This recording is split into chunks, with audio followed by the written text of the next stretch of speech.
Welcome back to JoJo Bizarre Adventure, Anime Review, episode number 54.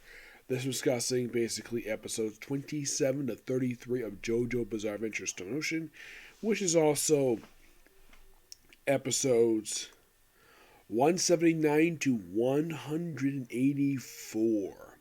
Yep. Now, basically, if you think about it, the first episode 179 is mostly just a standalone episode. I forgot to mention this in the last video. The first two episodes, 25 and 26, that covers basically 105 to 103 to 111 of the manga. Yes, of the Stone Ocean manga. And you're thinking, okay, but what about these episodes, you might ask? What about episodes 27 to 33? Well, it starts with chapter 117. That's what we start with. And it goes straight to, because basically actually it's not 33, it's more like 32. Mm-hmm.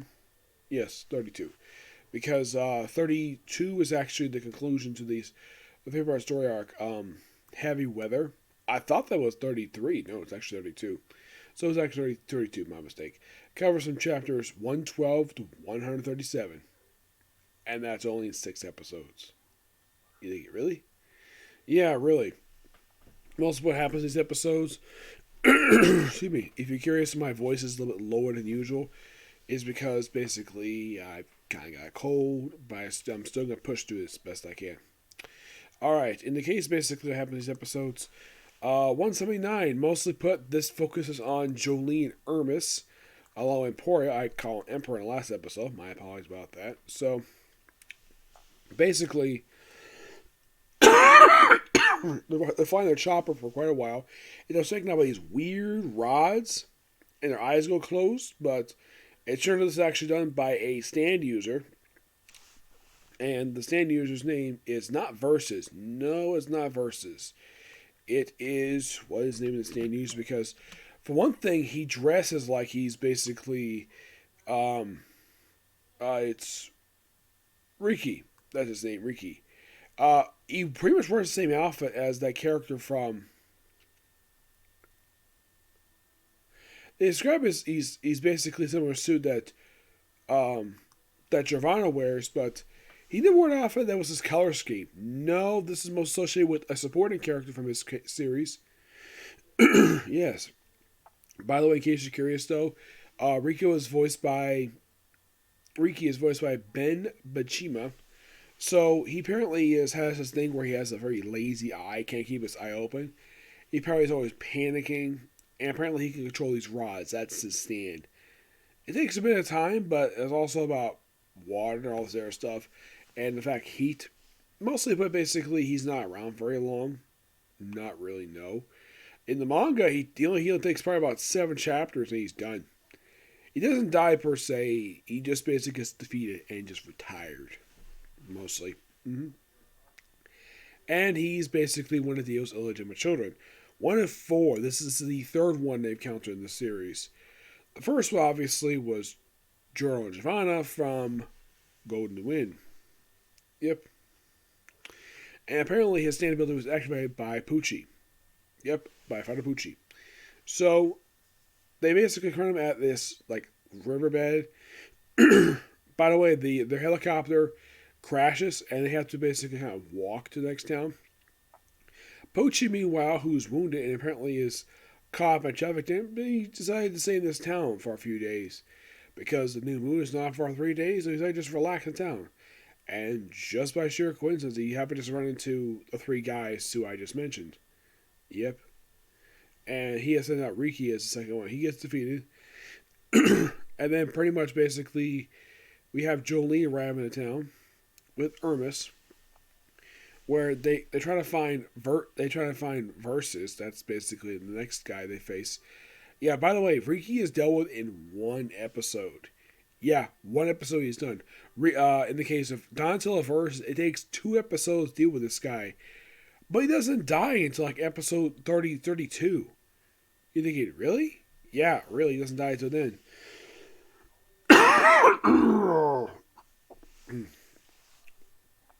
Excuse me. So, basically, they're at a hospital, and of course they're staying. Apparently, he was wounded previously, so he's staying in a hospital with the father and basically Farahuchi.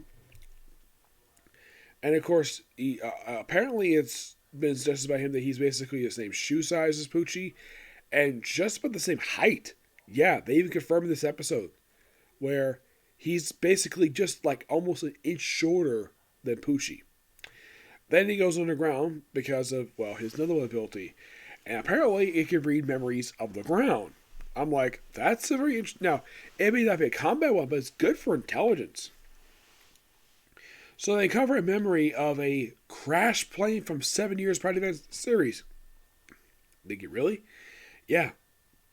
Everybody in this whole plane died except for two people who are basically way in the back of this plane in seats like in seats 51, I think it was like C and D, I think it was, like way in the back. Like, really? I'm like, of all people who died in this plane, yet this is the people who actually survived. And of course, also was a fighter jet gets involved in this too, which I thought was quite weird.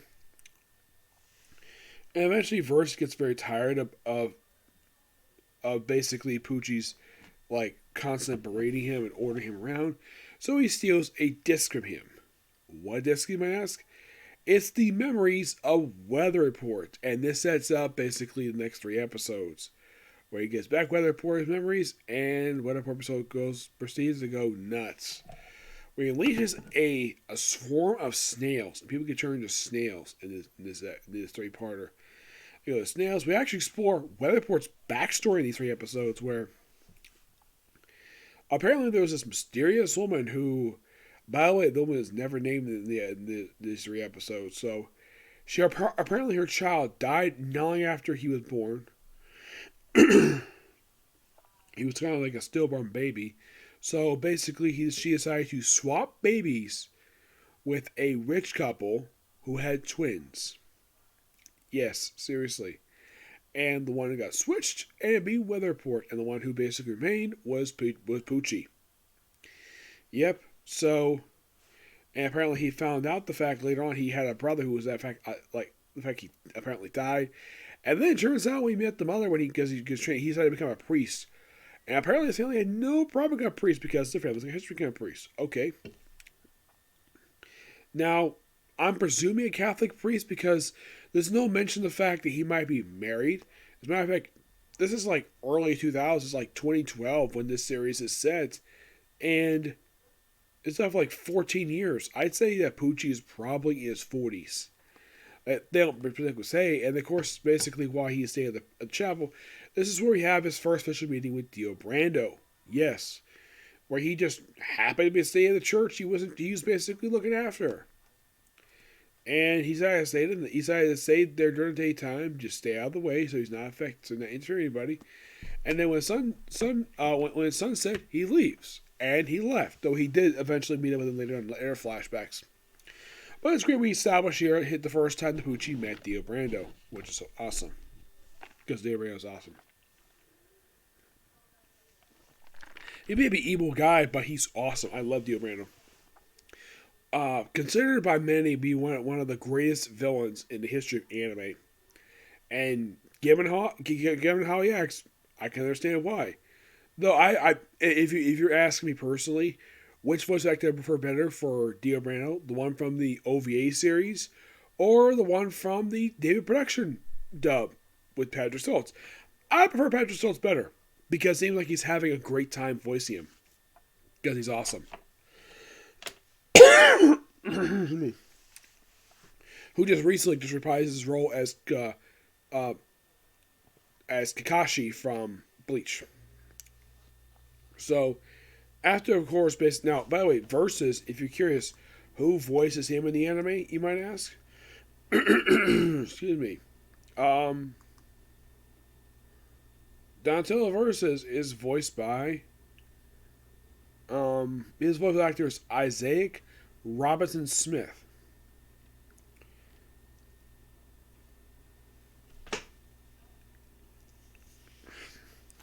Now, here's the strange thing about this character. Now, about the 3 sons of Dio.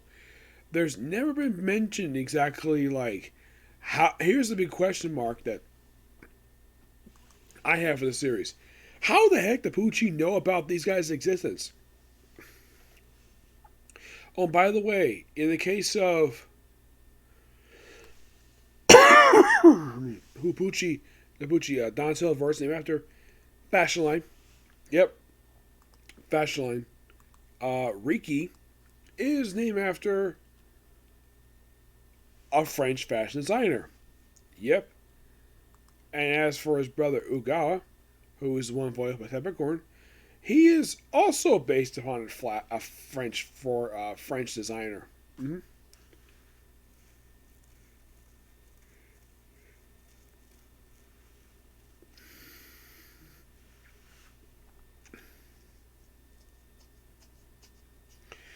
Yeah, it's interesting the fact that they bring these three guys in just to distract Jolene. Yep.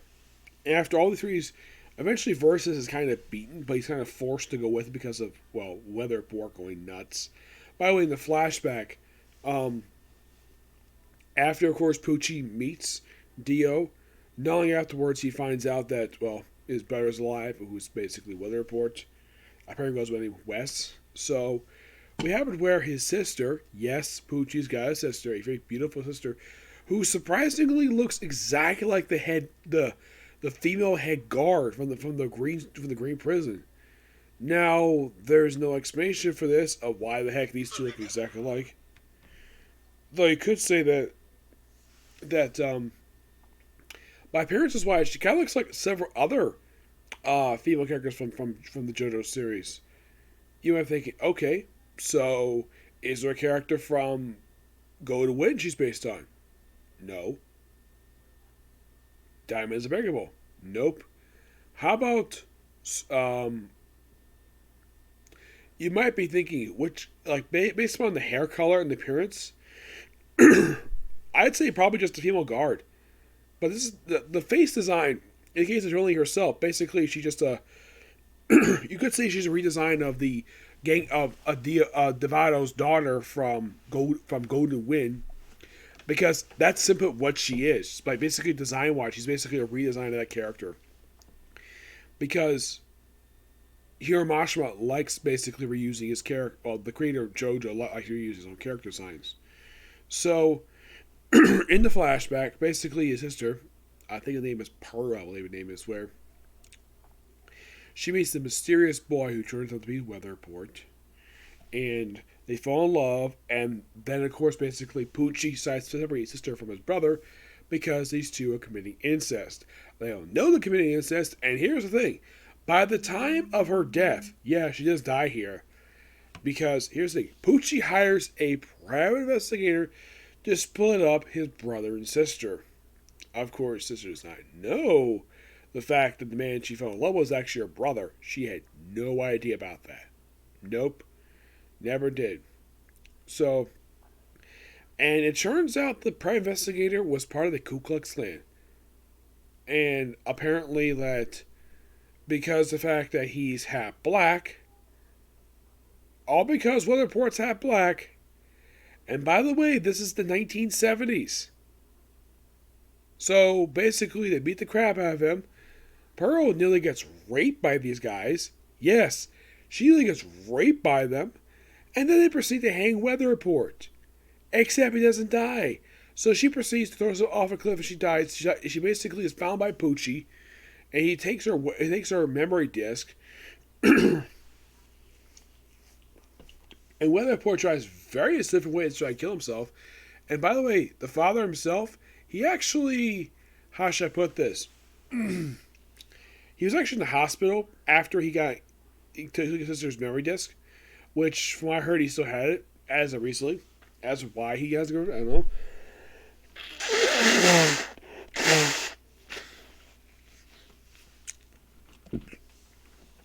But one thing I point out, though, about this, actually was back in 1988. Yeah, 1988 is when basically they found out about this.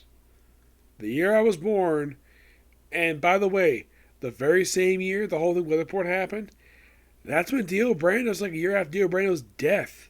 Yeah. A year after he got killed by Jojo Cujo. Yep. So it basically takes away Weatherport's memories. He is on himself for 14, for approximately, for at least for 24 years. He locks up his own brother in prison. Oh, you might be curious though about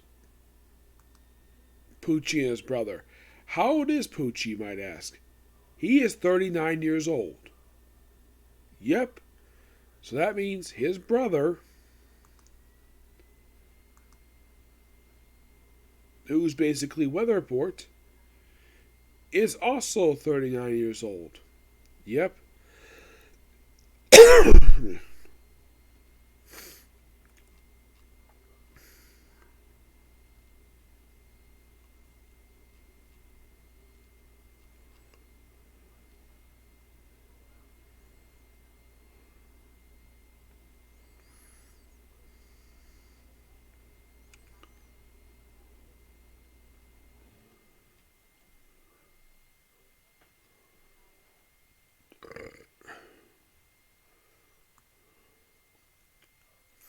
Now, the one question that is never really answered about this series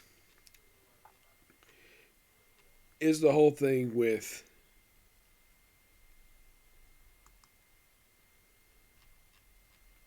the birthmark. Now, Poochie didn't have it before we got for the green baby, but as for why Weatherport had it because of, well, brother. Oh, by the way, Jolene is 19 years old. Yes.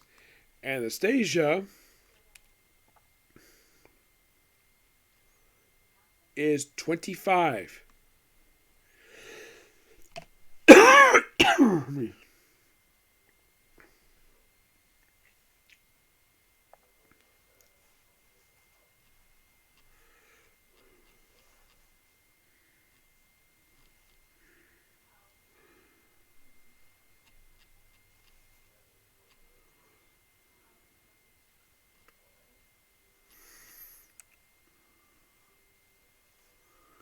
Yep. So, then of course the whole snail thing happening. Of course, they confront him and have a fight with him. Then Poochie gets stabbed things to basically her bleeding over the place. Weatherport, after he gets his memories back, he goes sees a snail infestation, and pretty much almost everybody turns to snails except for Poochie and Weatherport. The only two not affected by this.